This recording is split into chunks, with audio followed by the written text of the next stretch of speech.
शम शनिश्चराय नमः।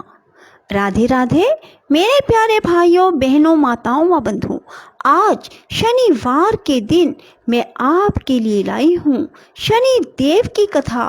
बंधुओं, शनि देव की कथा को सुनने मात्र से आप पर यदि शनि की साढ़े साती, शनि की ढैया या फिर शनि का कोई ग्रह दोष चल रहा है तो इस कथा को सुनने मात्र से आपको शनि ग्रह के दोषों से छुटकारा मिलेगा। बंधुओं, यदि आपने हमारे चैनल को अब तक सब्सक्राइब नहीं किया तो जरूर करें और बेल आइकन दबाना ना भूलें ताकि आपको हमारी आने वाली सभी वीडियोस की जानकारी सबसे पहले हो सके। बंधुओं, कथा को पूरी सुनने के बाद कमेंट बॉक्स में जय शनिदेव महाराज की जरूर लिखें। बोलो शनिदेव महाराज की जय। बंधुओं, इस कथा में नारद जी ने पूछा कि शनिश्चर की दी हुई पीड़ा कैसे दूर होती है, यह मुझे बताइए। तब स्वयं महादेव जी बोले कि सुनो, शनिश्चर देवताओं में प्रसिद्ध काल रूपी महान ग्रह हैं। इनके मस्तक पर जटा है, शरीर में बहुत से रोए हैं तथा ये दानवों को भय पहुंचाने वाले हैं।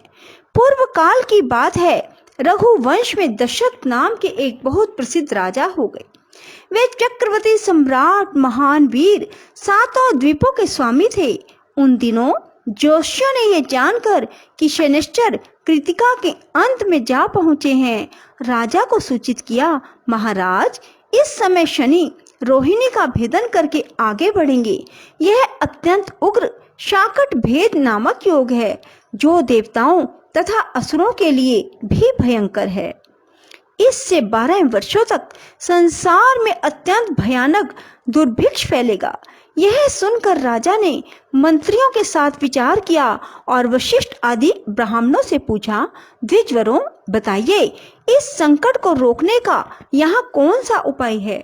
वशिष्ठ जी बोले, राजन यह रोहिणी प्रजापति ब्रह्मा जी का नक्षत्र है। इसका भेद हो जाने पर प्रजा कैसे रह सकती है? ब्रह्मा और इंद्र आदि के लिए भी यह योग असाध्य है।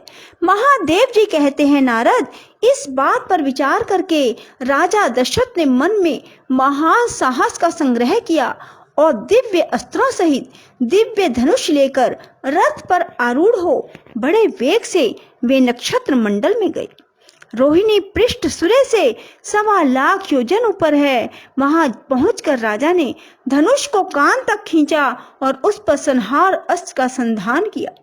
वह अस्त्र देवता और असुरों के लिए भयंकर था। उसे देखकर शनि कुछ भयभीत हो हंसते हुए बोले, राजेंद्र तुम्हारा महान पुरुषार्थ शत्रु को भय पहुंचाने वाला है।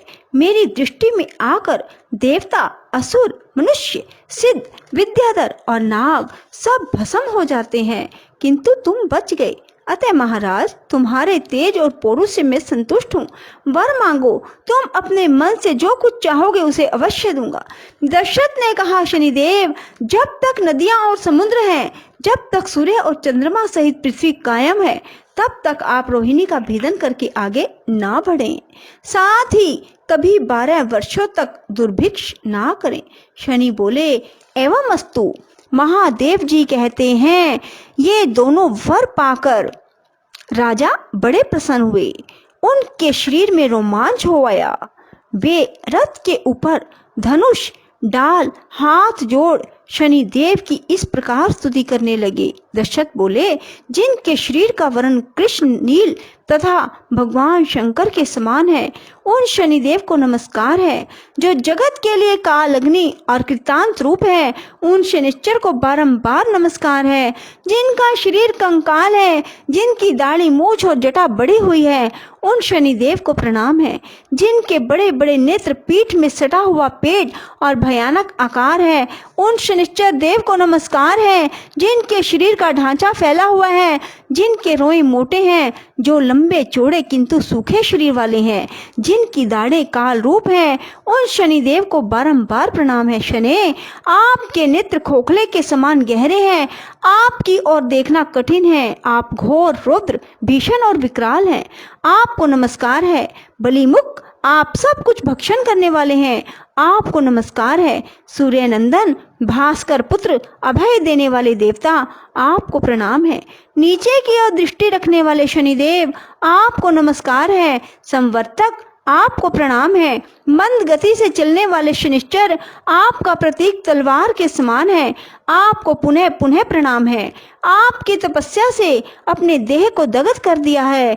आप सदा योगाभ्यास में तत्पर, भूख से आतुर और अतृप्त रहते हैं, आपको सदा सर्वदा नमस्कार है।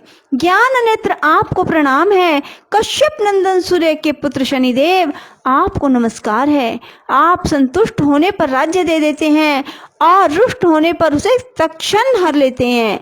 देवता, असुर, मनुष्य, सिद्ध, विद्याधर और नाग, ये सब आपकी दृष्टि पड़ने पर समूल नष्ट हो जाते हैं। देव, मुझ पर प्रसन्न होइए, मैं वर पाने के योग्य हूँ और आपकी शरण में आया हूँ।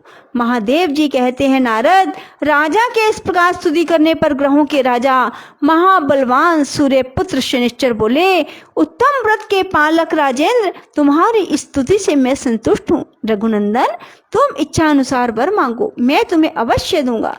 दशरथ बोले, सूर्यनंदन, आज से आप देवता, असुर, मनुष्य, पशु, पक्षी, नाग, किसी भी प्राणी को पीड़ा ना दें। शनि ने कहा, राजन, देवता, असुर, मनुष्य, सिद्ध, विद्याधर और राक्षस, इनमें किसी के भी मृत्यु स्थान, जन्म स्थान, चतुर्स्थान में मैं रहूं तो उसे मृत्यु का कष्ट दे सकता हूं, किंतु जो श्रद्धा से युक्त, पवित्र और एकाग्रचित हो, मेरी लोहमयी सुंदर प्रतिमा का शमी पत्रों से पूजन करके तिल मिश्रित उड़द, भात, लोहा, काली गाय या काला वृष ब्राह्मण को दान करता है, विशेषतः मेरे दिन को इस स्तोत्र से मेरी पूजा करता है, पूजन के बाद भी हाथ जोड़कर मेरे स्तोत्र का जप करता है, उसे मैं कभी भी पीड़ा नहीं दूंगा। गोचर में, जन्म लगन में, दशाओं तथा अंतर दशाओं में ग्रह पीड़ा का निवारण करके मैं सदा उसकी रक्षा करूंगा। इसी विधान से सारा संसार पीड़ा से मुक्त हो सकता है। रघुनंदन, इस प्रकार मैंने युक्ति से तुम्हें वरदान दिया है। महादेव जी कहते हैं, नारद, ये तीनों वरदान पाकर उस समय राजा दशरथ ने अपने को कृतार्थ माना। वे शनिश्चर को नमस्कार करके उनकी आज्ञा ले रथ पर सवार हो बड़े वेग से अपने स्थान को चले गए। उन्होंने कल्याण प्राप्त कर लिया था। जो शनिवार को सवेरे उठकर इस स्तोत्र का पाठ करता है तथा पाठ होते समय श्रद्धा पूर्वक इसे सुनता है, वह मनुष्य पाप से मुक्त हो स्वर्ग लोक में प्रतिष्ठित होता है। बोलो शनि देव महाराज की जय। राधे राधे, जय श्री कृष्णा। बंधुओं, यदि आपको हमारी वीडियो पसंद आए तो इसे लाइक करें और शेयर भी जरूर करें। धन्यवाद।